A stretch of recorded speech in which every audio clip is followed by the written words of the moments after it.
बालको असी पढ़ी रहा आयूं नसुर जैमें असी हिन खां पहिरीं वारे 3 वीडियो में ॾिठो होसीं पाठ 11 सफ़र जेको कि ईश्वर चंद्र द्वारा लिखियल है। बालको असी हिन पाठ में पढ़ियोसीं हिक बुढ़ीअ जे बारे में जेका पंहिंजे जवानी जे ॾींहंनि में मास्तराणी हुई ऐं हीअ बुढ़ी ॾाढी समझदार सियाणी हुई जेका टीचर हूंदी हुनखे पढ़ण जी आदत हूंदी। हिन बुढ़ीअ खे भी पढ़ण जी आदत हुई ऐं हिन वटि 5 पुट हुआ 3 धीअरूं हुयूं। सभु पंहिंजे पंहिंजे घर में मस्त हुआ व्यस्त हुआ। हिन ॻाल्हि जी ही हिन पोड़ीअ खे ख़ुशी हुई कि कोई ॻाल्हि कान्हे मूंखे नथा पुछनि या पंहिंजी भेनरुनि खे नथा पुछनि पर मुंहिंजा 8 ॿार पंहिंजे पंहिंजे घर में सुखिया सताबा ख़ुशि वेठा आहिनि। पोड़ी पंहिंजे 5 पुटनि वटि वारे वारे सां वेंदी हुई। हिक पुट वटि 2 महीना ॿिए वटि 2.5-3 महीना ईअं रही वेंदी हुई। पुट बि कंहिं न कंहिं बहाने सां 2-3 महीना थियनि मस ऐं पोड़ीअ खे ॿिए भाउ वटि मोकिले छॾनि ऐं बुढ़ीअ खे इन ॻाल्हि जी बि ॼाण हुई। पंहिंजे पछाड़ी के ॾींहंनि में बुढ़ी ॾाढी बीमार थी वई, एतिरी बीमार जो हू उथण वेहण खां बि हलाक हुई। हूअं त लकुण जे सहारे खां हूअ पंहिंजा कम पाणे कंदी हुई पर हिननि ॾींहंनि में आख़िरी ॾींहंनि में अहिड़ो त हुनखे राति जो बुखार चढ़ंदो हुअसि कि हुन जूं अखियूं बिल्कुलु ॻाढ़ियूं थी वेंदियूं हुयूं, हेतिरियूं कि हूअ ॾाढी परेशान रहण लॻी। किताब पढ़ण जी आदत बि छॾाइजी वई। हाणे बुढ़ी सफ़र न करे सघंदी हुई छाकाणि त हिकु त उमिरि हेतिरी वधी वई हुअसि, ॿियो बीमार रहण लॻी हुई। हूअ एतिरा सफ़र करे चुकी हुई कि हुनजी नुंहुं हिकु दफ़ो हुनखे चई बि छॾियईंसि कि अम्मी तव्हीं एॾा सफ़र कयो था, तव्हांजे मन मां त सफ़र जो डपु ई लही वियो हूंदो।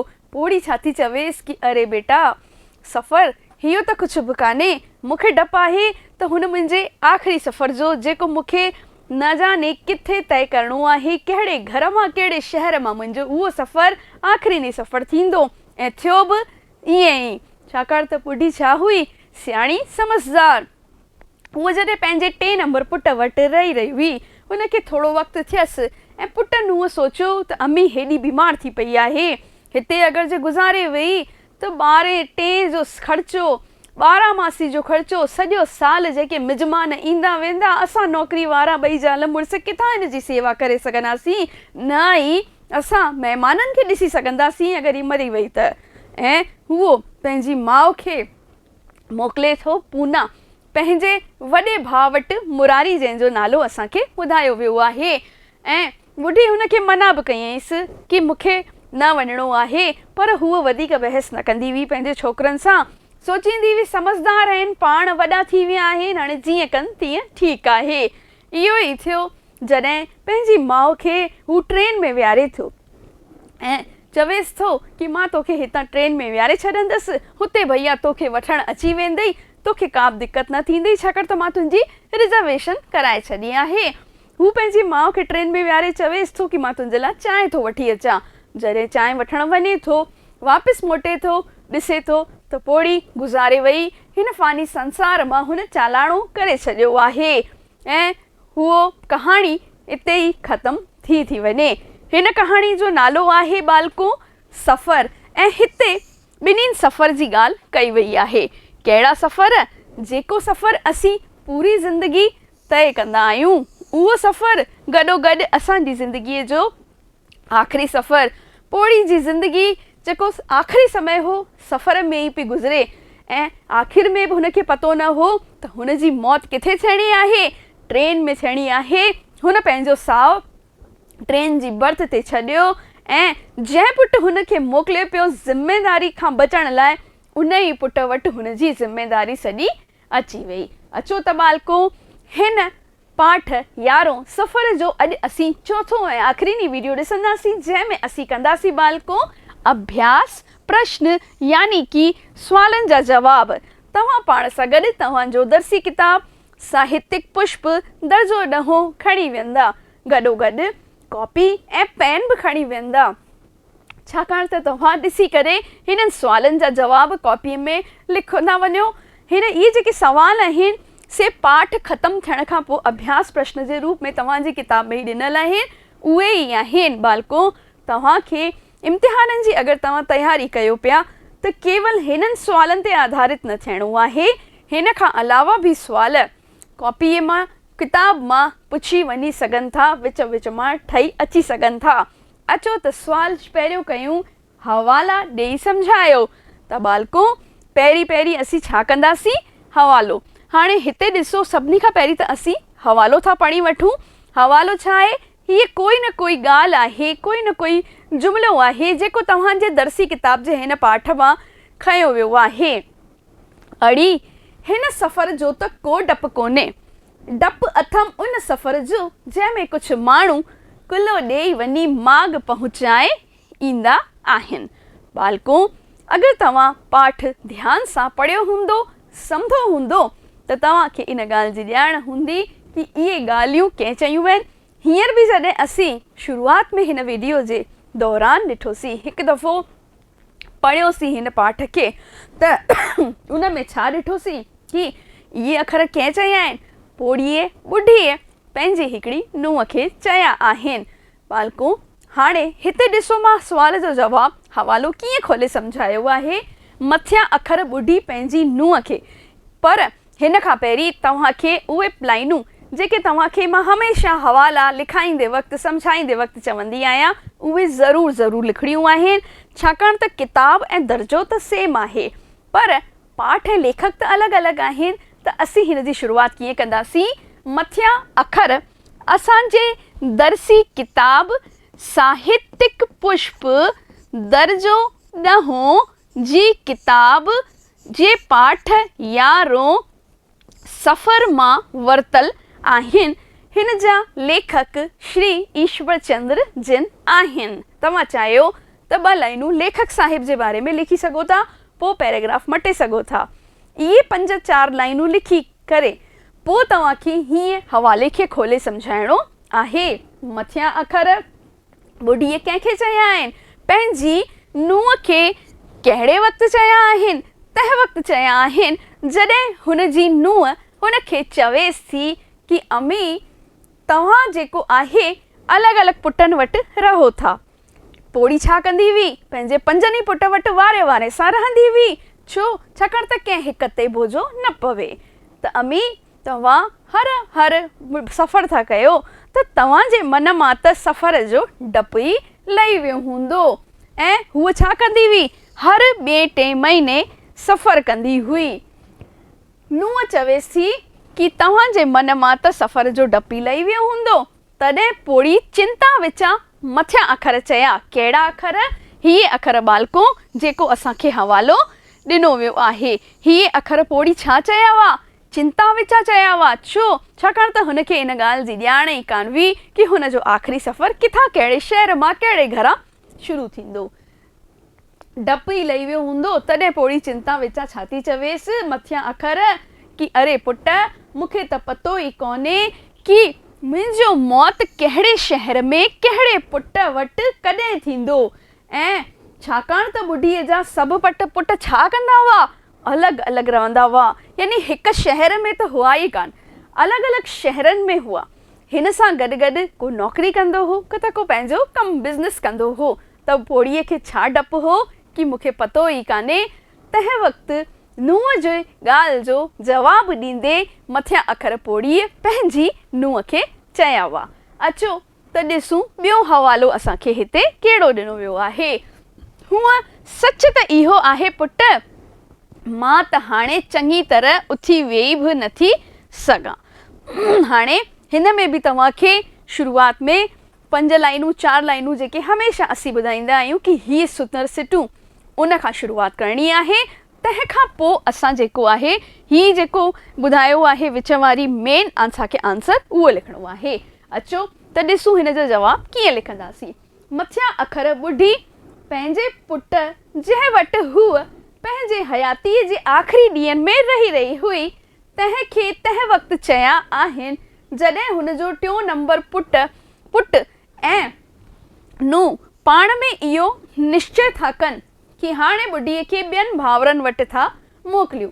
छाकाणि त हिते मरी वेंदी त सॼो ख़र्चो हुननि जे मथां अची वेंदो। त हीअ अखर कंहिं चया आहिनि? हीअ अखर त ॿुढीअ चया आहिनि। कंहिंखे चया आहिनि? पंहिंजे 3 नंबर पुट वटि असीं पढ़ियो होसीं न कि हू हाणे कंहिं वटि रही हुई, पंहिंजे 3 नंबर पुट वटि रही हुई ऐं बीमार थी पई हुई। पर हेॾी बीमारी जे हूंदे बि हुनजो पुटु हुनखे छा थो चवेसि कि अम्मी मुंहिंजी ग़लती आहे, असां ई ॾोहारी आहियूं कि तुंहिंजे मथां ध्यानु ई नथा ॾेई सघूं, ज़ाल मुंहिंजी नौकिरी वारी, मां राति जो घर में घिड़ा, धंधो अहिड़ो आहे, नौकिरी कंदो हो कि मां तोखे वक़्तु ई नथो ॾेई सघां, तंहिं करे मां तोखे किथे थो मोकिले छॾियां, पंहिंजे वॾे भाउ वटि मोकिले थो छॾियां। पुटु पंहिंजी माउ खे ईअं चई कान सघंदो हो कि हू ॿिए वटि वञे, त बहाने सां चवेसि थो कि असीं नौकिरी ते वेंदा आहियूं त तुंहिंजी शेवा नथा करे सघूं, त तोखे ॿियनि भाउरनि वटि पूना था मोकिले छॾियूं। तंहिं वक़्तु ॿुढी मथियां अखर चया कि मां उथी वेही बि नथी सघां ऐं हिन वक़्तु सफ़र करणु मुंहिंजे लाइ मुमकिन कोन आहे या मुमकिन न आहे। ॾिसो बालको, असांखे टू द पॉइंट ई आंसर लिखिणो आहे, यानी ईअं न आहे कि असांखे पुछियो त वियो आहे इहो वारो हवालो ऐं असां ॿुधायूं पिया कि हुन जूं धीअरूं एतिरियूं हुयूं, हुन जा पुट हेतिरा हुआ, या हुन जेका आहे हुन जूं धीअरूं हीअ जवाबु ॾींदियूं हुयूं, या ॿुढी मास्तराणी हुई, इहो कुझु न लिखिणो आहे। असांखे आंसर जी हिकु लिमिट आहे कि असांखे हिन हवाले खे वधि में वधि 100 अखरनि में पूरो करे अचिणो आहे। त शुरूआति जी जेके लाइनूं उहे ज़रूरी आहिनि लिखणु, 4 लाइनूं उहे थी वेंदियूं। हुन खां पोइ हिन खे जॾहिं असीं सम्झाईंदासीं हिन हवाले खे, 8 या 4-6 लाइनूं हिन जूं थी वेंदियूं, 2 लाइनूं असीं अॻियां पुठियां वारियूं हिन जूं लिखी सघूं था। त हिन तरीक़े सां, इन सिस्टम सां असांखे जेको आहे हिन जो हवाले जो जवाबु लिखिणो आहे।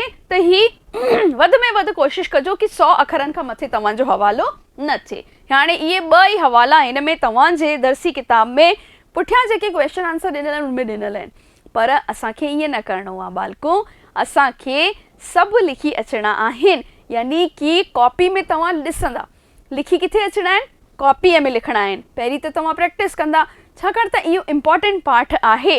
हिन में कई अहिड़ा डायलॉग आहिनि, कई अहिड़ियूं सिटूं असांखे ॾिनल आहिनि जेके असांजे दर्सी किताब जे हिसाब सां सामाजिक मुद्दे ते उथल आहिनि, त अची सघनि थियूं। तंहिं करे विच विच में जेके बि मां तव्हांखे पाठ सम्झाईंदे वक़्तु अंडरलाइन करायूं हुयूं ॻाल्हियूं, लाइनूं, उन्हनि खे तव्हां सुठी तरह पढ़े ॾिसंदा, उहे हवाले जे रूप में अची सघनि थियूं। ॿियो सुवालु आहे, हेठियनि सुवालनि जा जवाब लिखो। ॿुढीअ जे धीअरुनि जो पंहिंजे भाउरनि सां कहिड़ो संबंध रहियो हो। यानी कि हाणे ॿुढी जी धीअरुनि जे बारे में लिखिणो आहे कि भाउरनि सां छा संबंध रहियो हो। पाठ जी शुरूआति में ई बालको असीं पढ़ियो होसीं कि हुन ॿुढीअ खे 3 धीअरूं हुयूं, सभु ख़ुशि हुयूं, पर हुननि जो व्यवहार कीअं हो उहो असांखे लिखिणो आहे। ॿुढीअ जे धीअरुनि जो पंहिंजे भाउरनि सां सुठो संबंध कोन हो, हू सभु पंहिंजे पंहिंजे घरनि में ई सुखी हुयूं। इहो ई असांखे ॿुधायो वियो आहे कि हू पंहिंजे पंहिंजे घरनि में सुखी हुयूं। कीअं ॿुधायो वियो आहे कि जॾहिं बि भेनरुनि खे घर ॻोल्हाइण जी, माइटनि में घुराइण जी ॻाल्हि ईंदी हुई त भाउर छा कंदा हुआ, पाण में बहसबाजी कंदा हुआ। कहिड़ी बहसबाजी कंदा हुआ कि जेका सभिनी खां घटि ॿारनि वारी भेण आहे उनखे मां घुराईंदसि, ऐं या त को भाउ त छा सोचींदो, बची वञा त ई मुंहिंजे लाइ सुठो आहे। ऐं हिकिड़ी धीअ त हेसि ताईं बि चई छॾियो हो कि बाबा गुज़ारे वियो त असां लाइ त ॼण माइट आहिनि ई कान।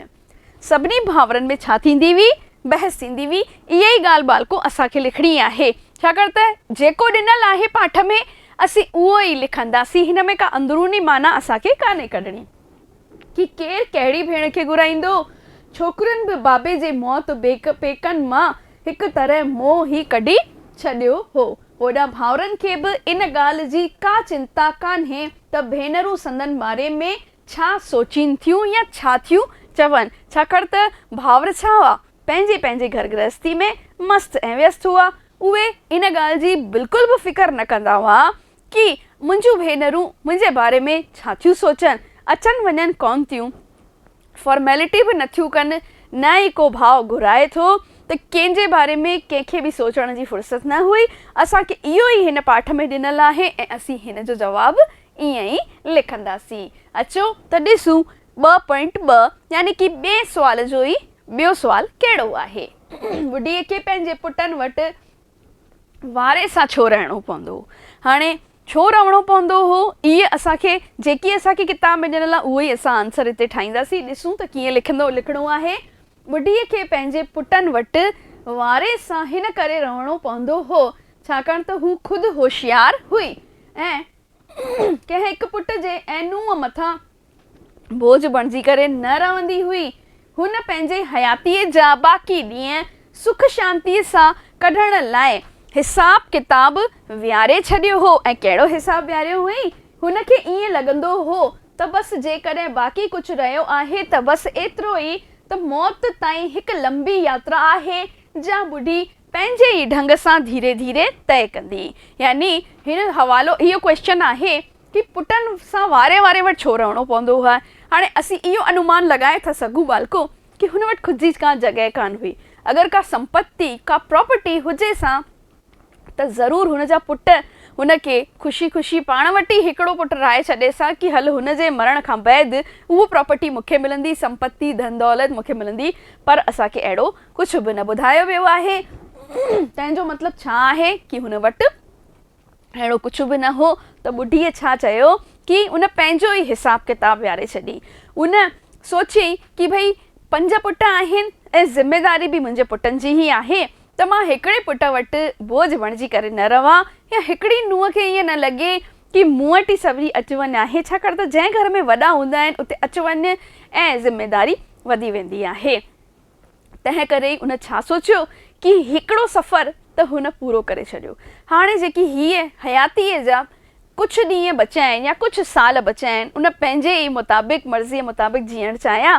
छो? छाकाणि त हुन सोची कि मां हिकिड़े पुट वटि न रही करे पंहिंजनि पुटनि वटि वारे वारे सां रहां त हिकिड़े पुट ते ज़िम्मेदारी या बोझ न पवंदो ऐं हूअ धीरे धीरे इन ई तरीक़े सां पंहिंजे ई ढंग सां इहा लंबी यात्रा जेका आहे तय करे रही हुई। कहिड़ी यात्रा? हुन जे घोट जे गुज़ारे वञण खां पोइ।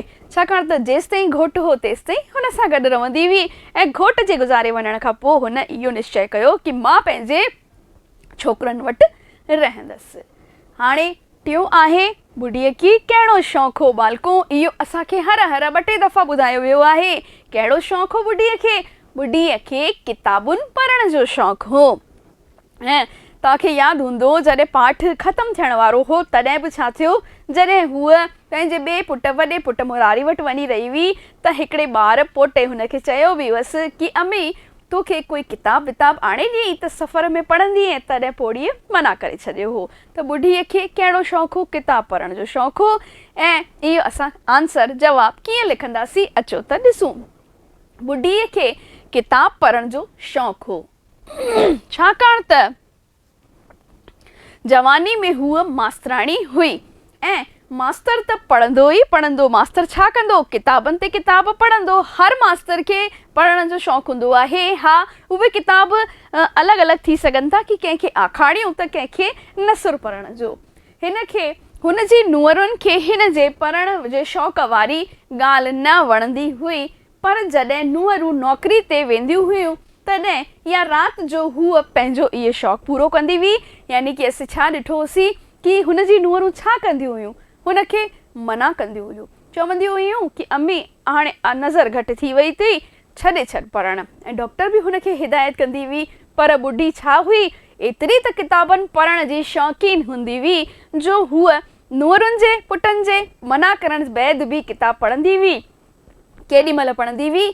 जॾहिं हुन जी नुंहरूं नौकरी ते वेंदियूं हली हुयूं या पोइ राति जो जॾहिं सभु सुम्ही पवंदा हुआ तंहिं वक़्तु हूअ झीणी रोशनीअ में छा कंदी रहंदी हुई? इहो पंहिंजो शौक़ु पूरो कंदी हुई। चौथों, संदसि पुटु बीमार बुढीअ खे पूने रवानो करण जो बंदोबस्तु छो कयो? हाणे हिन में कारण लिखणो आहे। इहो कारण हुन जे पुट ई ॾिनो आहे असांखे कि अगरि हिते गुज़ारे वई त सॼो जेको काम आहे चाहे 10 जो चाहे 12 जो क्रियाक्रम जो सॼे साल जो उहो मूंखे ई करिणो पवंदो ऐं हिन ज़िमेदारी खां बचण वास्ते ई हुन जे पुट जेको आहे इहो निश्चय कयो कि मां पंहिंजी अम्मीअ खे पूना मोकिले छॾंदसि।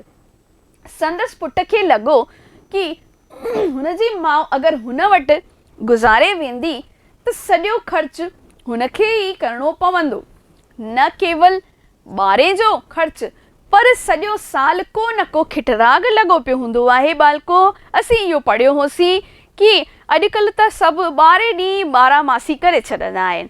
12 मासी थींदी आहे बालको असां सिंधियुनि में ईअं रिवाज आहे, सिंधी न बालको हर जात में इहो रिवाज आहे कि जॾहिं घर में को गुज़ारे वेंदो आहे त हुन तारीख़ हुन सिंधी तारीख़ ते ई असीं हर महीने ब्राह्मण भोज कराईंदा आहियूं। के त रुगो ब्राह्मण भोज कराईंदा आहिनि, के न्याणियुनि खे खाराईंदा आहिनि, त के वरी मिटनि माइटनि खे बि सॾु कराए रोटी खाराईंदा आहिनि। यानी जहिड़ो कमु 12 ॾींहं थियो ओड़ो को ओड़ो हर महीने यानी कि 12 महीननि में 12 दफ़ा थींदो आहे। ऐं हिन ई खिटराग खां बचण करे हुनजे जेको छोकिरो हो हुन छा लॻो कि इहो सॼो खिटराग मुंहिंजे ई घर लॻो पियो हूंदो ऐं माण्हुनि जो अचण वञण जो ख़र्च बि हुनखे अकेले जे ई खणणो पवंदो। छो? छाकाणि त हूअं त बची वेंदा हुआ कि भेनरुनि खे नथा घुरायूं, वेठियूं हुजनि, चऊं था असां नौकिरी वारा आहियूं, असांखे टाइम कोन्हे, केरु अचे केरु तव्हांजी शेवा करे। पर जॾहिं मां गुज़ारे वेंदी त हू ॿिया जेके 4 भाउर, उहे जेके 2 भेनरूं, वरी उन्हनि जा जेके ज़ाल मुड़ुस सभु, वरी उन्हनि जा ॿार सभु मुंहिंजे ई घर अची वेंदा। सॼी ज़िमेदारी कंहिंजी थी वेंदी? मुंहिंजी थी वेंदी। ऐं ईअं न कि मां हींअर ई छुटी वेंदसि, सॼो साल पिया मुंहिंजा ईंदा, न सॾु कराईंदसि त इन में बि मां ई बुरो ठहंदसि कि अरे ॾिसो हूअं त कॾहिं कान कॾहिं सॾाईंदी कान, ईअं मां गुज़ारे वई आहे तॾहिं बि कोन था चवनि। त हिन ज़िमेदारी खां बचण वास्ते ई हुन छा सोचियो कि माउ खे उते ई थो मोकिले छॾियां। हिन सभिनी खां बचण लाइ हुन पुट ऐं नुंहुं पाण में इहो निश्चय कयो कि बीमार माउ खे हू पूने रवाना करे छॾंदा। ऐं बीमार हुई, हुननि खे बि पतो हो कि पोड़ीअ में शक्ति कान्हे कि सफ़र करे सघे। ॿुढीअ बि चयो हो पर आनाकानी करे छॾे हुनजे पुट, चयईं कि अम्मी तुंहिंजे लाइ उते ई वञणु सही आहे। अचो बालको ॾिसूं सुवाल टियों, हेठियनि लफ़्ज़नि जा ज़िद लिखो। इहो बि तव्हांजे अभ्यास प्रश्न में ई पाठ ख़तमु थियण खां पोइ ई ॾिनल आहिनि। ज़िद छा थींदा आहिनि बालको? ज़िद थींदो आहे उबती माना वारा अखर। इहे तव्हां हर लैंग्वेज में पढ़ंदा आहियो। उबती माना या त हिनखे असीं हिंदी में चवंदा आहियूं विलोम शब्द, इंग्लिश में हिनखे चवंदा आहियूं बालको ऑपोजिट्स। हाणे ही तव्हांखे 4 ॾिनल आहिनि, एग्ज़ाम में वधीक बि अची था सघनि।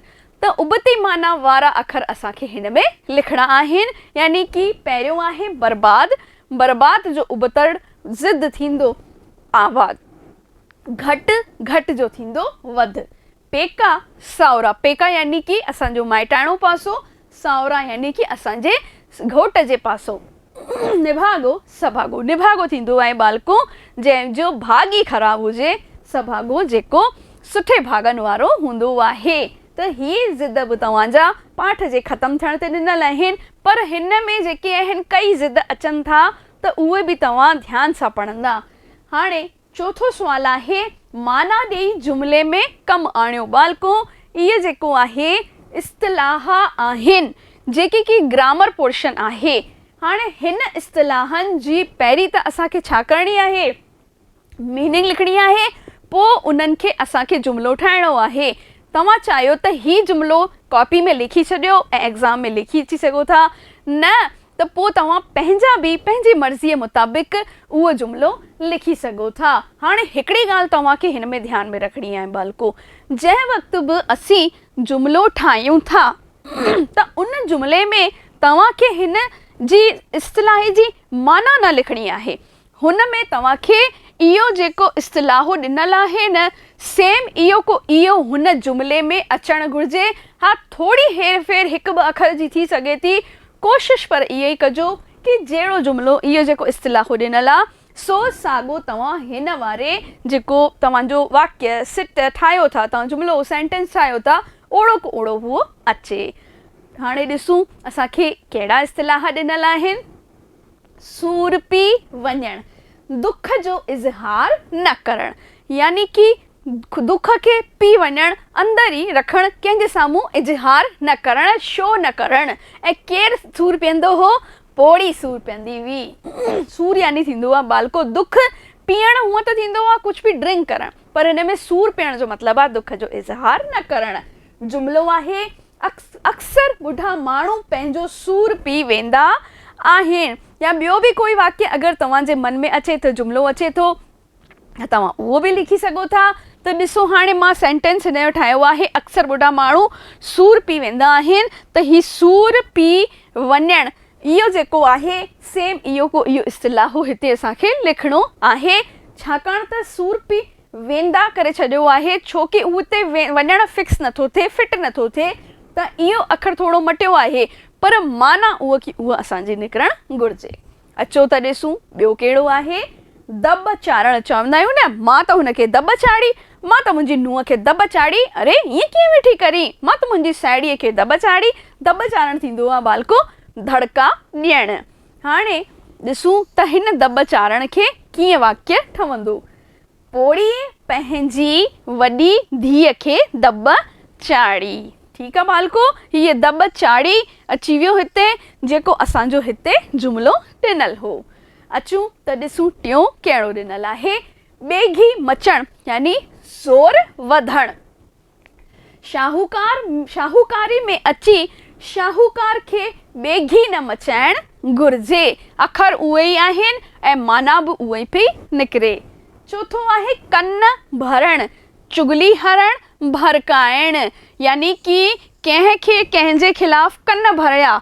अरे माउ त पंहिंजी नुंहं जा कन पई भरे, त जुमिलो पोड़ीअ जूं नुंहरूं हुनखे हुनजे पुटनि जा कन भरंदियूं हुयूं। बालको तव्हांखे जेके मां ॻाल्हियूं हिननि इस्तिलाहनि में ॿुधायूं आहिनि कि पहिरीं हुननि जी माना लिखी अचो, उहो जुमिलो जेको आहे तव्हां पंहिंजी मर्ज़ीअ मुताबिक़ ठाहे था सघो। हिकिड़ी ॻाल्हि बि तव्हांखे ध्यान में रखणी आहे, उहा आहे कि जेको असांखे इस्तिलाहो ॾिनल आहे सो पूरो इस्तिलाहो जेको आहे उहो हिन में अचणु खपे।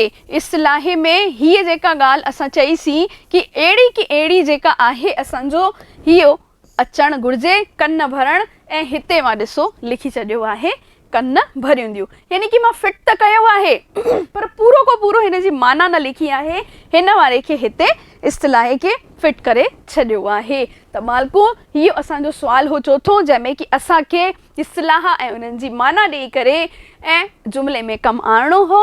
हीअ अभ्यास प्रश्न हिते ई ख़तमु थिया। आशा कयां थी मां तव्हां सां कि तव्हां हिन पाठ खे हर पढ़ी ॾिसंदा, 2 या 3 दफ़ा पढ़ंदा त तव्हांखे पाठ सम्झ में अची वेंदो, छाकाणि त ईश्वरचंद्र ॾाढी सवली भाषा में पाठ लिखियो आहे। इहो नसुर जो आहे त हूअं बि सम्झण में ॾुखियाई न थींदी। गॾोगॾु कॉपीअ में बि सुवालनि जा जवाब लिखंदा वेंदा। मिलूं था अॻिले वीडियो में, तेसीं ताईं नमस्ते।